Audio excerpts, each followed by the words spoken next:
पाकिस्तान में रहते हुए एक दिन में आप अपने नाम से ज़्यादा अमेरिका का नाम ज़्यादा सुनते हैं। पाकिस्तान का हर बच्चा अमेरिका के बारे में जानता है।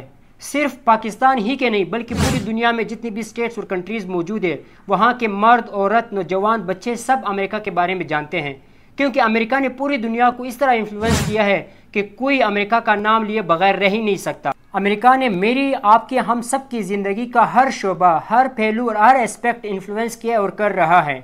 आखिर अमेरिका इस काबिल बना किस तरह? दोस्तों, अमेरिका की सक्सेस स्टोरी पर बात करने से पहले मैं अमेरिका की कुछ कंट्रीब्यूशंस बताऊंगा कि क्या कंट्रीब्यूशंस ये दुनिया में अमेरिका के, यानी आसान अल्फाज में समझ लीजिए कि क्या एहसानात है अमेरिका के दुनिया के ऊपर। तो सबसे पहले दोस्तों, दुनिया के अंदर जो मॉडर्न डेमोक्रेसी फॉलो की जा रही है, जिसे जदीद जमहूरियत कहा जाता है, ये अमेरिका की तरफ से आपको मिली है। और इसी के साथ साथ अमेरिका एक इनोवेशन और टेक्नोलॉजी का एक हब है। आपके घर में जितने भी गैजेट्स पाए जाते हैं, मोबाइल फ़ोन, टेलीफोन वगैरह वगैरह, इसी के साथ साथ एरोप्लेन, गूगल, इंटरनेट, ये सब अमेरिका की ईजादात हैं। और इसी के साथ साथ स्पेस एक्सप्लोरेशन में भी अमेरिका का बहुत बड़ा नाम है। इंडिया 2023 में उन्होंने एक मिशन भेजा था चांद के ऊपर, जो चंद्रयान 3 था। मिशन कामयाब हो गया था 2023 में, लेकिन अमेरिका ने 1969 में तब उन्होंने कामयाबी से नील आर्मस्ट्रॉन्ग, जो के एक एस्ट्रोनॉट थे अमेरिका के, उन्होंने सक्सेसफुली कामयाबी से चांद पर उन्होंने कदम रखा और सबसे पहले उन्होंने नाम कमाया नासा, जो स्पेस एक्सप्लोरेशन कंपनी है अमेरिका का। यानी 1969 में अमेरिका चांद पर चला गया। यानी इसके एडवांसमेंट चेक करें, इसके स्पेस एक्सप्लोरेशन चेक करें, ये भी दुनिया पर एक कंट्रीब्यूशन है दुनिया को अमेरिका की तरफ से। और इसी के साथ साथ दोस्तों, मेडिकल में, रिसर्च में अमेरिका की तरफ से कंट्रीब्यूशन है पूरी दुनिया को। मिसाल के तौर पर जितनी भी वैक्सीन, आप पोलियो का एक एग्जांपल ले लें, पूरी दुनिया में जो पोलियो का जो एक वबा है, पोलियो की जो एक बीमारी है, जो एक तो ये जो वैक्सीन बनाई गई थी सबसे पहले अमेरिका की तरफ से बनाई गई थी। अमेरिका इसी के साथ साथ मेडिसिन में, यानी मेडिकल रिसर्च में बहुत आगे है, जो कि पूरी दुनिया के लिए वो रिसर्च कर रहा है और इसी के साथ साथ ट्रीटमेंट्स और मेडिसिन भी दे रहे हैं। और इसी के साथ साथ दोस्तों, ग्लोबल अफेयर्स में, क्लाइमेट चेंज में, जब किसी मुल्क में इकोनॉमिक क्राइसिस आते हैं, ह्यूमैनिटेरियन क्राइसिस आते हैं, तो वहाँ पर अमेरिका सबसे पहले आता है। दोस्तों, IMF, जिसे वर्ल्ड बैंक वगैरह जितने भी इदारे हैं, इंटरनेशनल इदारे हैं, इन सब को जो ज़्यादा पैसा मिल रहा है इन इदारों को, वो अमेरिका की तरफ से सबसे ज़्यादा शेयर्स दिए जा रहे हैं। यानी जिन मुल्कों को उधार लोन वगैरह दिए जा रहे हैं या वैसे ही मुफ्त में एड्स के तौर पर, यानी इमदाद के तौर पर जब पैसे मिलते हैं, वो अमेरिका की तरफ से मिलते हैं। और इसी के साथ साथ दोस्तों, बड़े बड़े बिजनेसमैन, आपने उनके नाम सुनेंगे, Bill Gates, Steve Jobs, Elon Musk, जितने भी बड़े बिजनेसमैन हैं वगैरह, ये सब कंट्रीब्यूशन है पूरी दुनिया का। तो अब बात करते हैं कि वो क्या वजह है, क्या कौन से फैक्टर्स हैं जिनकी वजह से अमेरिका आज इतना कामयाब, उनकी जो इकोनॉमिक सिस्टम है, जो मीशत का जो निज़ाम है, वो इतना स्ट्रॉन्ग है कि वो एक सुपर पावर कंट्री बन चुकी है। और इसी के साथ एक पावर हाउस है इनोवेशन का, टेक्नोलॉजी का, मेडिसिन का, स्पेस एक्सप्लोरेशन का वगैरह वगैरह। तो 5 फैक्टर्स मैं बताऊंगा दोस्तों कि वो 5 बातें हैं जिनको फॉलो करके अमेरिका आज इस मुकाम तक पहुंचा है। दोस्तों, अमेरिका की कामयाबी का जो फर्स्ट सीक्रेट या जो फर्स्ट पॉइंट है, या जो पहली वजह है, वो है resilience in the face of adversity. दोस्तों, अमेरिका की जो आवाम है, अमेरिका की जो गवर्नमेंट है, वहाँ की जो नेशंस है या जो इंडिविजुअल्स है, वो रेजिलियंट हैं।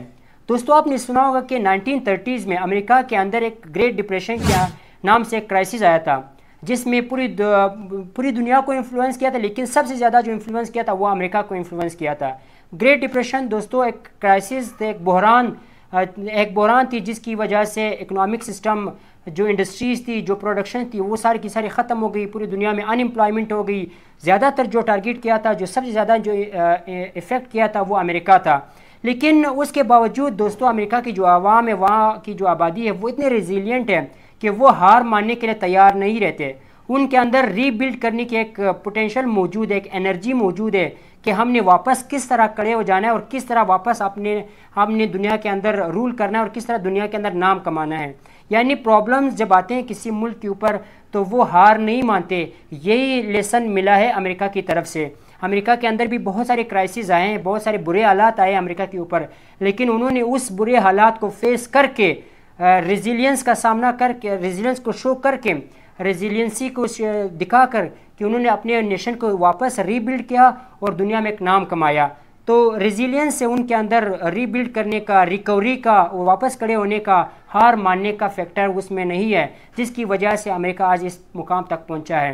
दोस्तों, जो दूसरा फैक्टर है जो रिसर्च करते हुए जो मुझे बहुत अच्छा लगा, मुझे बहुत इंस्पायर किया, जो बहुत इंस्पिरेशनल है आपके लिए भी, अमेरिका की पॉलिसी है कि वो एम्ब्रेस डाइवर्सिटी एंड अपॉर्चुनिटी।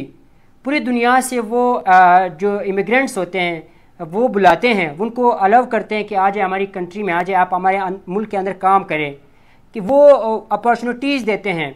पूरी दुनिया से जो लोग जो इंटेलेक्चुअल्स होते हैं, मिसाल के तौर पर जब पाकिस्तान के जब इंटेलेक्चुअल्स होते हैं, जब ब्रेन ड्रेन होती है, तो पाकिस्तान के जो इंटेलेक्चुअल्स होते हैं वो टेक्नोलॉजी में जितनी भी हर शुबे के जो इंटेलेक्चुअल्स होते हैं, जो कामयाब लोग होते हैं, वो अमेरिका चले जाते हैं। वो अमेरिका जब चले जाते हैं, अमेरिका के अंदर काम करके, जब अमेरिका के अंदर काम करते हैं तो इस अमेरिका का फ़ायदा होता है और अमेरिका का नाम रोशन होता है। तो फ़ायदा किस को पहुंच रहा होता है? अमेरिका को फ़ायदा वो दे रहे होते हैं, चाहे वो टेक्नोलॉजी की दौर है उसमें हो, चाहे वो हेल्थ में हो, चाहे वो एजुकेशन में हो। यानी हर सिस्टम के लोग वहाँ पर जाते हैं और वो अमेरिका के लिए काम करते हैं। यानी अमेरिका एम्ब्रेस करते हैं, अलाउ करते हैं इमिग्रेंट्स को, उनको अपॉर्चुनिटीज़ देते हैं अपने मुल्क के अंदर। और जब अपॉर्चुनिटीज़ देते हैं अमेरिका उन लोगों को, तो वो लोग फिर बहुत ज़्यादा लाइक एक एडवांसमेंट, एक रिसर्च करके अमेरिका का नाम कमा लेते हैं। डायरेक्टली इनडायरेक्टली अमेरिका का नाम जो है ना वो सरखरू हो जाता है पूरी दुनिया में।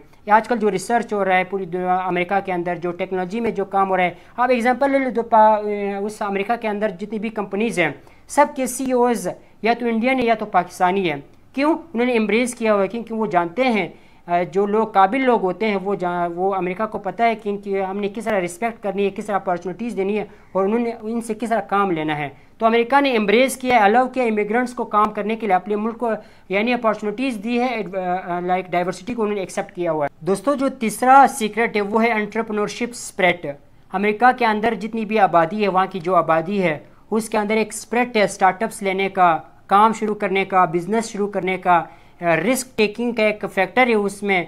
तो वो बिज़नेस स्टार्ट करने से, स्टार्टअप स्टार्ट करने से, रिस्क लेने से वो डरते नहीं, उन्होंने बस काम करना है। जब ये काम करते हैं, स्टार्टअप्स लेते हैं, एंटरप्रेन्योर्स जब बनते हैं, तो फिर अमेरिका में Elon Musk, Bill Gates, Steve Jobs और इसी के साथ साथ और भी बड़े नाम मार्क ज़करबर्ग जैसे लोग वहाँ पर पैदा होते हैं। तो वहाँ पर ना नेशनल लेवल पे, लोकल लेवल पे बिज़नेस को, स्टार्टअप्स को बहुत सपोर्ट दी जाती है। लोग बस जब जिसके पास जो स्किल हो उसी स्किल का वो काम शुरू कर देते हैं, अपनी स्किल्स पे वो काम करते हैं, स्किल्स के लोग वो डेवलप करते हैं। यानी स्टार्टअप्स और एंटरप्रेन्योरशिप का एक बहुत बड़ा फैक्टर है।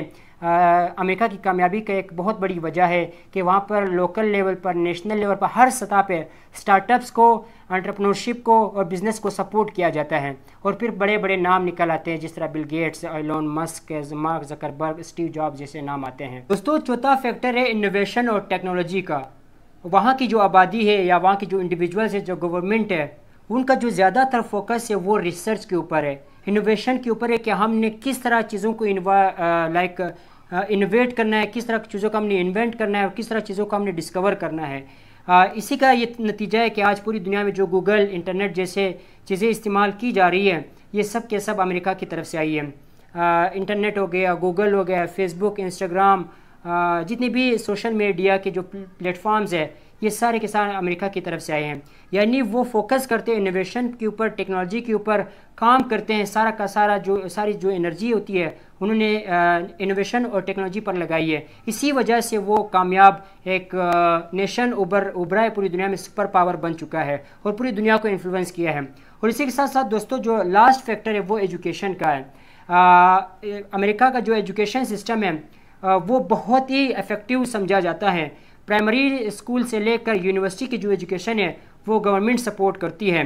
किसी को एजुकेशन की कोई अगर किसी को अपॉर्चुनिटीज़ नहीं है, किसी के पास रिसोर्सेज नहीं है, पैसा नहीं है, गरीब अमीर के लिए सब के लिए एक ही एजुकेशन है। प्राइमरी स्कूल से लेकर यूनिवर्सिटी तक उनका जो सारा जो एजुकेशन सिस्टम है वो गवर्नमेंट सपोर्ट करती है।